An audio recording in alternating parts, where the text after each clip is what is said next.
बड़ी जायदाद है अल्लाह के नाम पर, इसका मालिक अल्लाह है। तुम हमसे छीनना चाह रहे हो। तुम्हारा दिल नहीं भरा 6 दिसंबर से, तुम्हारा दिल नहीं भरा दिल्ली की सड़कों पर हमारे खून की होली खेलने से, तुम्हारा दिल नहीं भरा हमारे बच्चों का इनकाउंटर करने से, तुम्हारा दिल नहीं भरा बुलडोजरों से हमारे घरों को तोड़ने से, तुम्हारा दिल नहीं भरा हमको इस मुल्क की शरीयत खत्म करने का कानून बनाया।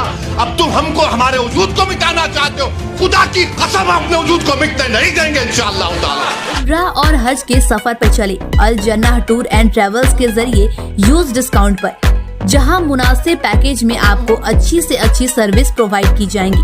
आपको मिलेगी बेस्ट फ्लाइट, बेस्ट होटल्स, वो भी बिल्कुल मक्का और मदीना के करीब। खाने में रहेगी बुफे सर्विस। तो फिर दिए हुए नंबर पर कॉल करके और अभी उम्रा की सीट बुक करें इस नंबर पर। इसी ट्राइब्यूनल का मामला है। ट्राइब्यूनल जो है वक्फ का एक ट्राइब्यूनल होता है। अगर कोई हिंदू भाई ये कहे, मिसाल के तौर पर समझा रहा हूं, कि अगर औरंगाबाद में एक जायदाद को वक्फ कर दिया गया तो कैसे वक्फ होती है?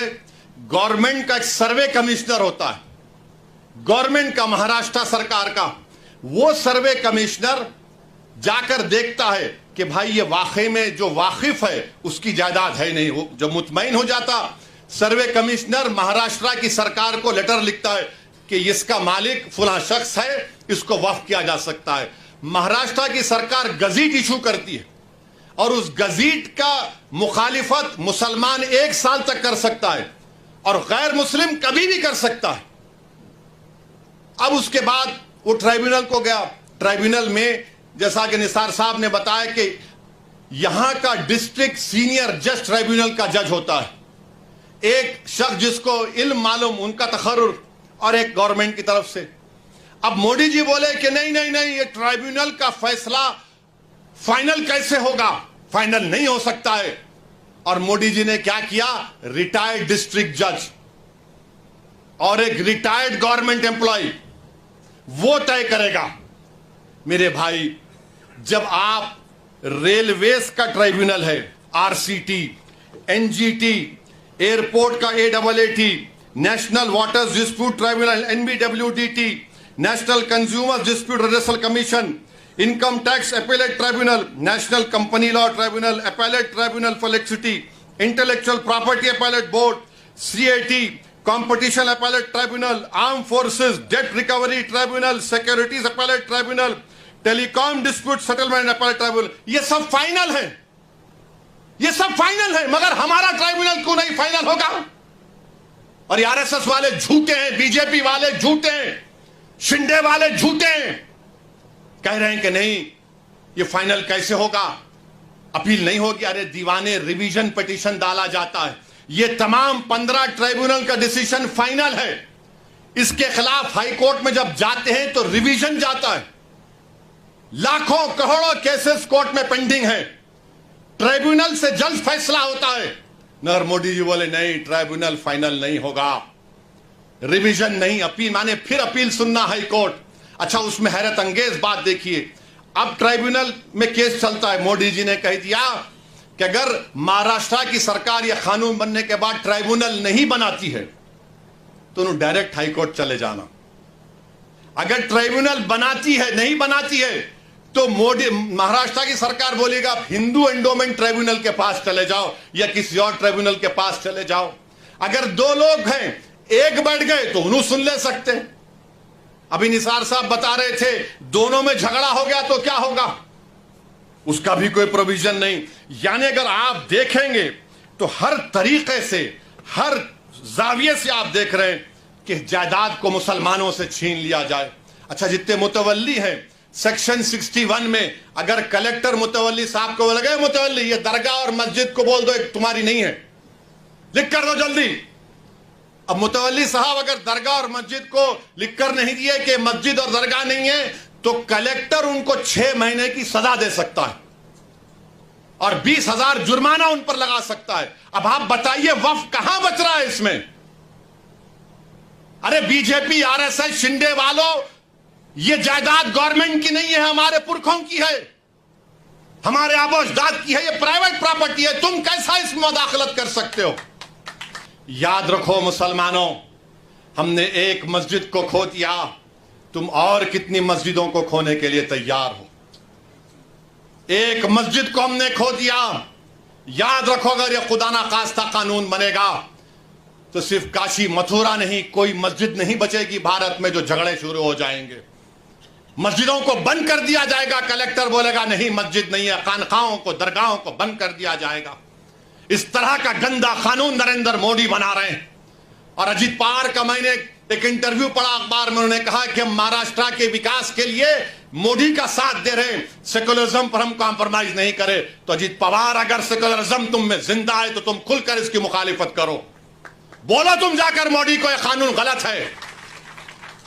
जो छत्रपति शिवाजी को मानने वाले हैं, क्या तुम भूल गए कि छत्रपति शिवाजी ने रत्नागिरी में उस दरगाह को 652 एकड़ जमीन दी थी? ये कौन सी तुम्हारी मोहब्बत है? ये हमारी जमीन है, हमारी जायदाद है, अल्लाह के नाम पर इसका मालिक अल्लाह है। तुम हमसे छीनना चाह रहे हो। तुम्हारा दिल नहीं भरा 6 दिसंबर से? तुम्हारा दिल नहीं भरा दिल्ली की सड़कों पर हमारे खून की होली खेलने से? तुम्हारा दिल नहीं भरा हमारे बच्चों का एनकाउंटर करने से? तुम्हारा दिल नहीं भरा बुलडोजरों से हमारे घरों को तोड़ने से? तुम्हारा दिल नहीं भरा हमारे बच्चों के सरों से हिजाब खींचने से? तुम्हारा दिल नहीं भरा हमको इस मुल्क की शरीयत खत्म करने का कानून बनाया? अब तुम हमको, हमारे वजूद को मिटाना चाहते हो। खुदा की कसम अपने वजूद को मिटने नहीं देंगे इंशाअल्लाह ताला। हम अपने वजूद को मिटने नहीं देंगे इंशाअल्लाह ताला। तो मेरे अजीज दोस्तों और बुजुर्गों, मेरे अजीज दोस्तों और बुजुर्गों, मेरी आपसे दबन गुजारिश है कि महाराष्ट्र के असेंबली इंतखाबात आने वाले हैं। मैं आपसे अपील कर रहा हूं, जो लोग वक्फ की जायदादों को बर्बाद करने आ रहे हैं, आप और हम मिलकर उनको इंशाअल्लाह बर्बाद कर देंगे सियासी तौर पर। मेरी आपसे अपील है कि मैं यकीनन कह रहा हूं कि इस महाराष्ट्र की विधानसभा में आपको इम्तियाज जलील को और मंजलिस के नुमाइंदों को भिजाना जरूरी है। तुम्हारी आवाज हो। अगर तुम्हारी आवाज नहीं होगी तो कौन आवाज उठाएगा? तुम नहीं देखते पार्लियामेंट में क्या हो रहा है? तुम नहीं देख रहे पार्लियामेंट में कौन पुकार रहा है दीवानों की तरह? क्या तुमको नजर नहीं आ रहा कि किसके कलेजे में, सीने में, किसकी आंख में आंसू है जो तड़प तड़प कर देख रहा है कि मेरे बर्बादी का कानून मेरे आंखों के सामने बनाया जा रहा है? कौन होगा तुम्हारी आवाज को? छोड़ो इन चीजों को। कभी अपनों को भी तो अपनाओ, कभी अपनों को तो समझो। जो तुम्हारे लिए दिनों रात मेहनत कर रहे हैं उनकी आवाज बनाकर भिजाओ। यकीनन हराना है इंशाअल्लाह ताला, इन लोगों को हराएंगे इंशाअल्लाह ताला। मगर हराने का मतलब यही नहीं है कि तुम अपनी आवाज का गला घोट दो। तुम अपनी आवाज का गला घोट कर कैसे दूसरों के सर पर ताज रख सकते हो, मुझे बताओ। यह तो नहीं हो सकता मेरे भाई। तो मेरी आपसे गुजारिश है कि इस बात पर भी आप गौर करिए। हम लड़ रहे हैं और लड़ते रहेंगे इंशाअल्लाह ताला। और अगर मोदी ये कानून बनाते हैं तो जैसा कि पर्सनल लॉ बोर्ड ने फैसला लिया कि अगर एहतजाज होगा मोदी जी तो आप हमारे वजूद को मिटाना चाह रहे हैं, बेहतर यह है कि मैं रोड पर आकर अपने आप को खत्म कर लूं, मगर अपने घर में बैठकर अपनी जायदादों को छीनना नहीं देख सकता जो अल्लाह उसका मालिक है। मैं घर में बैठकर नहीं दे सकता कि जिसका मालिक अल्लाह है उसको जायदाद को छीन लिया जाए। यह हुकूमत की जिम्मेदारी होगी। आपको अगर कानून बनाना है तो रोजगार दो, कानून बनाना है तो महिलाओं को बचाओ। अरे कैसा हमारा मुल्क हो चुका है कि उज्जैन में बीच सड़क पर, फुटपाथ पर एक जालिम शैतान एक खातून की अस्मत रेजी कर रहा। ये कैसा हमारा देश हो गया है? ये गांधी का मुल्क, ये आजाद का मुल्क, अंबेडकर का मुल्क, कि वो उसका वीडियो निकाल रहा है अस्मत रेजी का। ये कैसा हमारा वतन हो गया है जब हमने अंग्रेजों से खंदा मिलाकर जलियांवाला बाग में अपनी जानों को दे दिया। हमने काला पानी की सजाएं हमारे हिंदू भाइयों के साथ काटी। आज एक अशरफ मुनिहार को ट्रेन के डब्बे में पीटा जाता है तो कोई उफ नहीं बोलने तैयार। बचाना तो छोड़ो, कोई उफ बोलने के लिए तैयार नहीं है।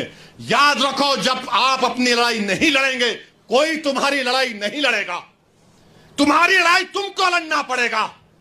तुम 70 साल से सोच सोच कर धोखा खा चुके हो कि कोई और हमारी लड़ाई लड़ेगा। नहीं मेरे भाई, तारीख में अगर नाम लिखा जाना है तो यह वक्त है अपनी लड़ाई लड़ने का। यही वक्त है अपने वोट से अपने नुमाइंदों को औरंगाबाद से भिजाने का।